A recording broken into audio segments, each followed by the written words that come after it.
Hey, what's going on? It's your boy DJ Thruvo. We live at Backyard Fruit Productions. You get a drumming in the background. You see my guest today, Aaeidi. Where can we follow you on social media? You can follow me at Aaeidi Music. That's Aaeidi Music on Instagram, and then Aaeidi on anywhere else like Facebook, Twitter, and SoundCloud. Man, that's a whole lot of vowels. Plus, it sounds like you're getting a degree. What's your major in AAEID? so, so, 80, how long have you been singing? Man, I mean, I've been singing forever. I feel like, but I've been out here in LA for about 7 years. Okay. Yeah. So, everybody has their feel for music and they think that they're the next best thing. What makes you great? What makes you stand out from other artists? I mean, I think what makes me stand out is that I have originality and I like to be real. I like to be truthful, and I feel like authenticity, originality, and truthfulness is something that we need to bring out there more often into the music world. So that's what I bring. But do you think that originality really sells these days? Because some people they fabricate who they are because they want to sell records. Obviously, we all want to make money in this industry, but some of us want to make it faster than other, pretending to be somebody else. So how do you feel like you stay in that lane and maybe not see the success as fast as you want to see it? Well, I mean, I feel like with anything, there's always a formula. So you got to go with the formula, but at the same time, you got to stay true to yourself. And if you want it to last for a long time, and you want to get people who enjoy you like genuinely, I think the authenticity needs to come out. So that's how I feel about that. Man, yo, okay. You teaching the old dogs some new tricks. You threw me off my guard a little bit, but I like it. I like the confidence in who you are as an artist. I like what it is that you're bringing to the table. So let's talk about your music in general. What are some of the favorite songs that you've recorded? Um, Some of my favorite songs so far. I mean, I've released my single, and that's "Run." That's my favorite song so far. And also with my band, The Girl in the Glory, we've also released a song called "Hypnotize." So those are my two top favorite right now, and you can find them anywhere on social media. "Hypnotized" under The Girl in the Glory, and "Run" under 80. So, Run, I believe that's the one that you sent over to the station. It's got country and soul, kind of not, what you envisioned in the beginning, but you did it really well. What made you infuse those two genres and create that song? Well, honestly, like I've grown up on soul music. I've grown up on R&B, and like that feeling, that groove. It's in me. It's in me. But then country, there's just realism in it. There's this truthfulness of life within in country music, and I wanted to hear things that related to my everyday. Like I wanted to wake up and I wanted to hear about struggles, and the human experience in general. So I think the desire to write like them in country music and be real like that kind of infused with what I was brought up with. Yeah. So, what would you say inspires you the most when you're writing a song? Uh, what inspires me the most is like past experiences and just trying to be real and trying to bring what I've experienced to the people that are listening and seeing if they've had those same experiences and just connecting on that deeper level.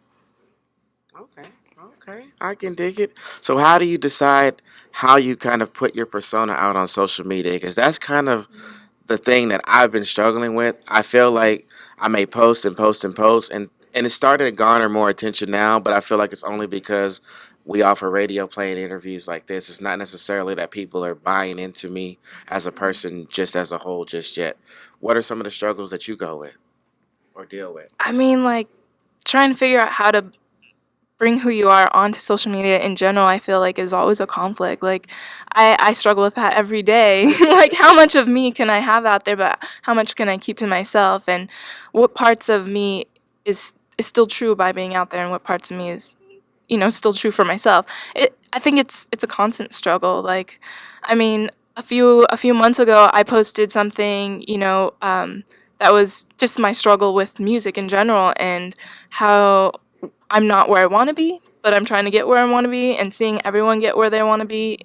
It was a challenge. So just like posting something like that, I feel like I need to post that just so I could be real. But at the same time, it's like, do I need to? So I don't know. It's a constant it's a constant struggle. But I think by being real, you give people something to buy into. You know, you got to think of it from their other perspective. How many times do they tell you, listen to my song, listen to my song, listen to my song? And if you don't like their song, what else do you have to grab onto? But if you're feeling who they are as a person, what type of struggles that they've gone to, then it kind of gives you something to attach onto. And then out of respect, you may listen to their music. So I think that that's a good job that you're putting more of yourself out there. But it's hard because what if you really put yourself out there and people make fun of you for something that you take really seriously?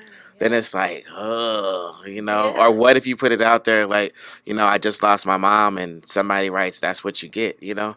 How do you handle that, you know?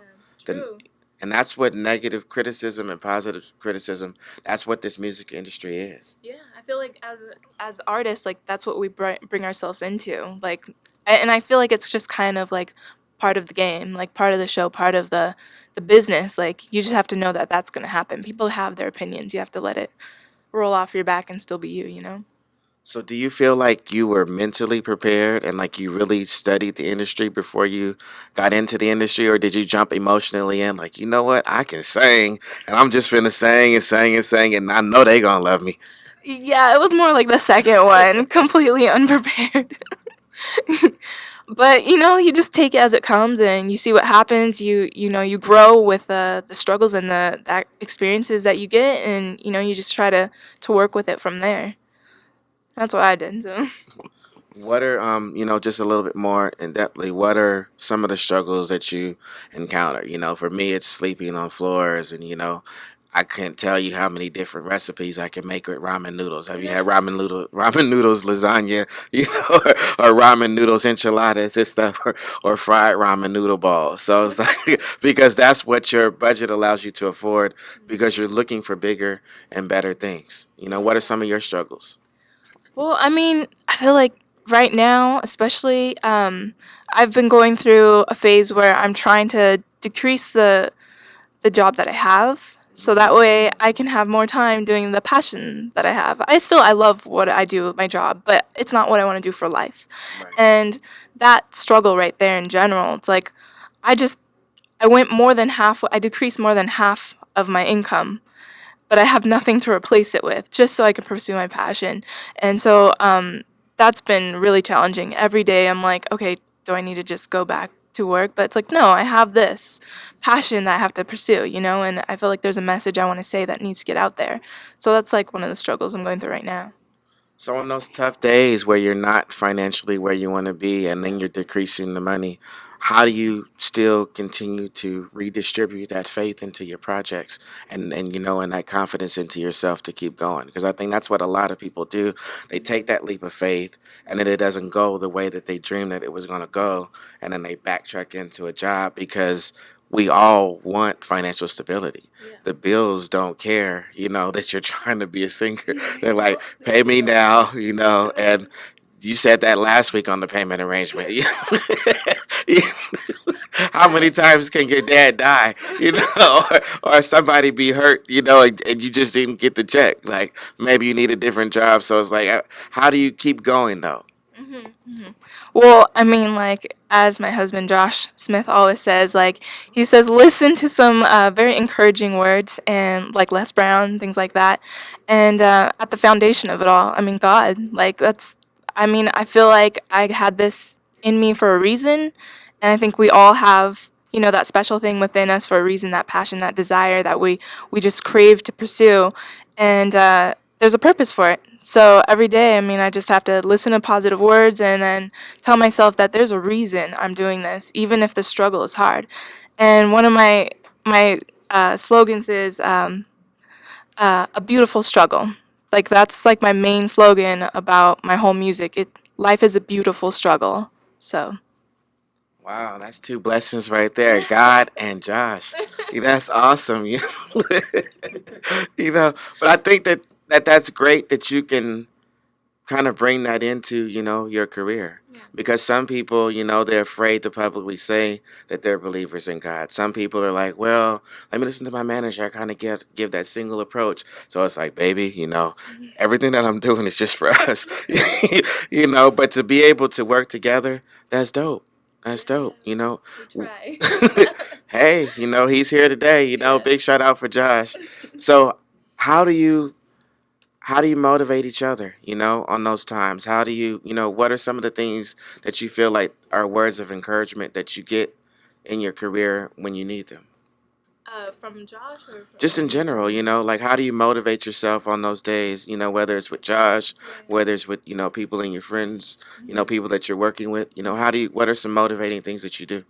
Well, I mean, like, one of the ideas I always think about is like you're only as good as the people that you surround yourself with. So I try to surround myself with people that are, really trying to work hard to get into the business and they're really trying to pursue their passions, whether it's in entertainment or outside, that they just are really being true to who they are and to their desires of pursuing their creativity.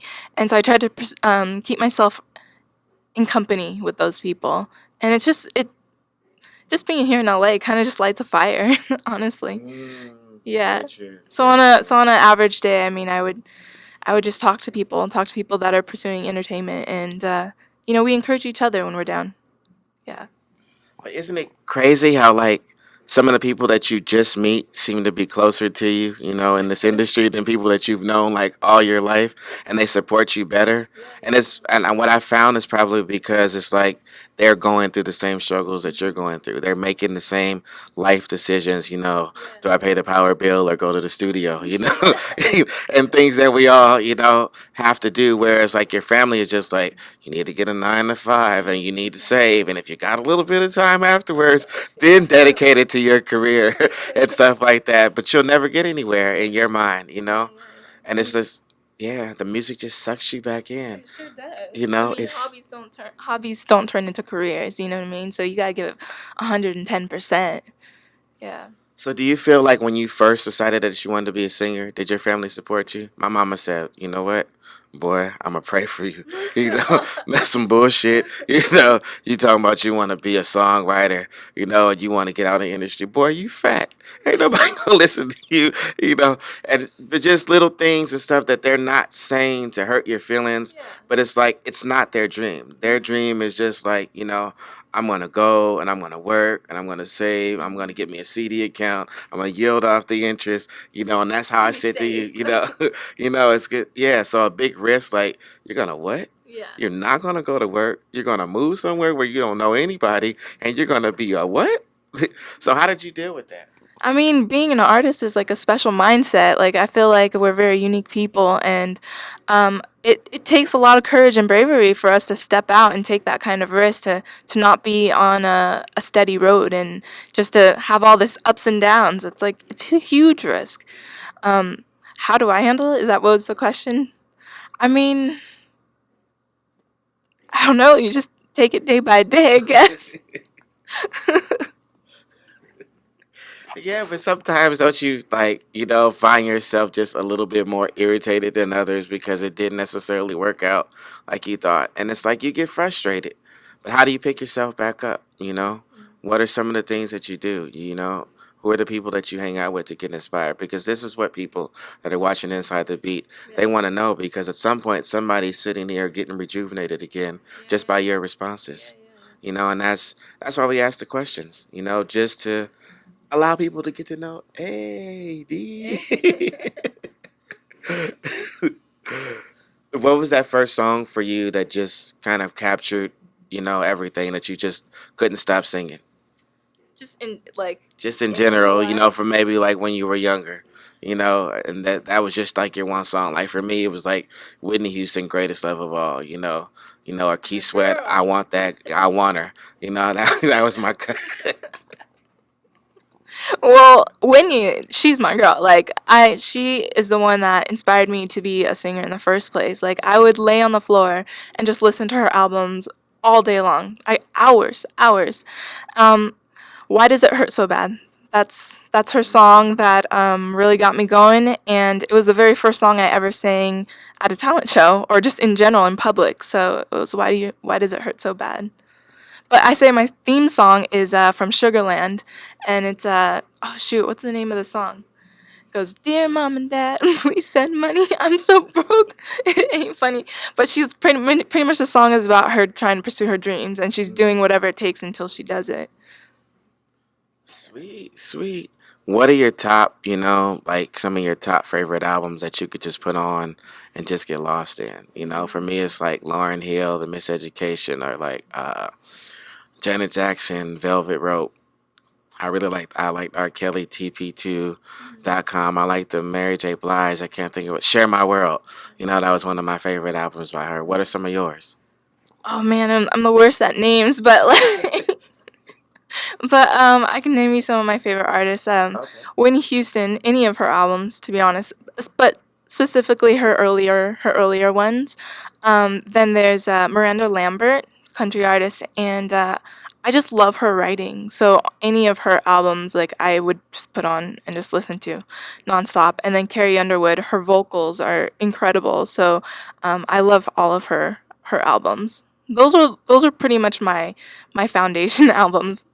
They're my go-to ones. So if I gave you $5 million and also my black card and said money was no object, what would you do? Oh my And you gosh. gotta include my boy Josh, Oh man. my gosh. That should be the first thing out your mouth. But first, I would buy Josh a Lamborghini, and then let's hear what you would do. Josh is always included. Like we actually want to start an organization together, and he loves sign language. So hopefully one day we'll be able to do that with the $500 million, right? But I think like being an artist, like there's more to it than just making it. Like I feel like there has to be a purpose behind it besides just making it. And I think that if I had that kind of money, I'd first move out of my house and into a better one, and then I'd probably make a few albums, and the rest I'd probably just donate or start some organizations. Like I right now I'm all about juicing. I love juicing, and I would like to eventually start a nonprofit for homeless juicing for homeless people. So So does juicing really help you lose weight? Because like I'm barely fitting in my pants these days. I feel like I'm wearing skinny jeans because I can't stop eating. yeah, juicing helps a lot with weight loss So for how, sure, and how just helping you getting all healthy But like, inside. what do you put in it? Because see, that's the thing. Like, I saw my uncle make some juice, but it did. He had like cucumbers and grapes and carrots and So right now, cantaloupe, and spinach and greens, and I'm like, man, that's like a recipe for your stomach to be hurting. Plus, it don't look like it got no sweetener in it. Where is the sugar? well, I mean that sounds like a good recipe. Honestly, it does. It does. You should see what I make at home. That sounds like a recipe for disaster. 10 minutes in, Definitely clean your you stomach out. is. Yeah, but that's the problem. What is it gonna feel like when it cleans you out? That's way too many vegetables. Hey, you gotta try it. Gotta try it. But the sweetener is like the fruits. The fruits are really sweet. So if you put those in, it kind of offsets the taste a bit of like the darker, bitter stuff, like greens. So how did you get into juicing? Was it something that you've always wanted to do? Something that you saw and got inspired? Do you make like juice commercials where you're singing and juicing like drink this juice? I'm still trying to figure out how I can combine the two for sure. But I guess I got started about 2 years ago because I kept getting like these small headaches, not like not major sinus ones, but just little headaches. And I've always been kind of natural, so I was just trying to figure out alternatives other than medicine because I feel like we can't always rely on medicine. And I came across this movie called Fat, Sick, and Nearly Dead by Joe Cross, and saw his journey on his documentary and was blown away. And I tried it myself, and it actually worked. Like I have got rid of my headaches, and I used to take a lot of naps in the afternoon. And I don't do that anymore either. So it's like I have a lot more energy. Man, I think I got a juice because, like, naps are like a key essential to survival. Okay. you know, I get jealous of my son anytime. I don't want to go to school. You get a nap, somebody to feed you, and somebody at home to pay the bills. Sign me up Right? now. you know. But so, if you were gonna give me a juice recipe, what would you say would be like? I need a starter one though. Starter. You can't put like 20 different vegetables and expect me to drink it. Because my uncle's stuff was like super thick. I saw little sticks hanging out. And he's talking about that's healthy for you, you know? That's what he called it. That's where you get he didn't say calcium, the fiber and the protein. Like, I don't need that much fiber and protein. So, what's a starter one? A starter one, like, since our taste buds are not used to like the greens and stuff, if you just want to try it for like 1 cup or something, I would go with carrot and apple. Just juice some carrot, juice some apple in there, any sort of amounts on either end, and you're good to go. What do you do to make it juicy? Like put water? Or is it No, like well, you actually just buy a machine called a juicer, and you can easily get those at like Walmart or any store, and it should be about like $50 or under if you get the could be the cheapest one, and then it goes up to higher prices after that. But yeah, get one of those and throw a carrot, throw some apples, and then just make some the juice out of liquid it? will come right out. Yeah, and it takes the fiber out. Oh my God. It'll be good. I promise. It'll be better than the grocery store. Right, and I'm gonna be calling you and Josh talking about I passed out, I was choking. It wasn't enough juice. It wasn't enough juice. So, where do you, how do you define success? Where do what's the end game for you, music wise or just overall career wise? I think honestly, I think success is just where the individual wants to be, and what would satisfy them. Honestly, I would like to be playing at a lot of larger stadiums, but honestly, at the same time, being where I am at right now is success because there's so many people out there that don't have the opportunity and the blessing to be where I'm at right now. And I think I'm in the process of success and I'm in success at the same time. Now, this is one of my most favorite parts of the interview. We're gonna ask you to sing "Run" live just a little bit. Oh my god. Yes. Oh my God. Oh, but this gives our viewers, our listeners, our participants in the show an opportunity to really see you make yourself as vulnerable as you can be. On the show. Now she don't want to admit it. I'm gonna be her backup singer. So back up that you won't even hear me, but I'm there. Okay. They gonna put me on the spot. That's cool. That's cool. And I think that's important when you're in entertainment. You should be comfortable with being put on the spot. All right. There ain't no hope for a girl like me. Where I lay my boots, it's a mystery. Everything turns out just fine when I'm trying to walk the line. Grew up in a town by the beach. I let that big old ocean touch my feet. Once I call this place my home, but since I left, I never stayed too long. Don't you worry, baby, I know you hate when I leave. Well, I hear that wind blowing through the whispers in the trees. Don't you worry, baby, can't settle my restless feet. Well, I hear that wind blowing through the whispers in the trees. I hate you right now. How do you go from just an interview to just belting that out? If I tried to do that, I'd be burping and sneezing all at the same time. It's not right. No, that was dope. That was dope. I mean, but she said, I just tell myself that I have to do it. Don't be nervous. Person of her word. You gotta love that though. High five, So where can we follow you on social media? All right, so here comes all the A's, right? Yeah. My name is Aaeidi, and you can follow me on Instagram under Aaeidi Music. That's Aaeidi Music. And then everywhere else, like SoundCloud, Facebook, and Twitter, you can follow me at Aaeidi, Aaeidi.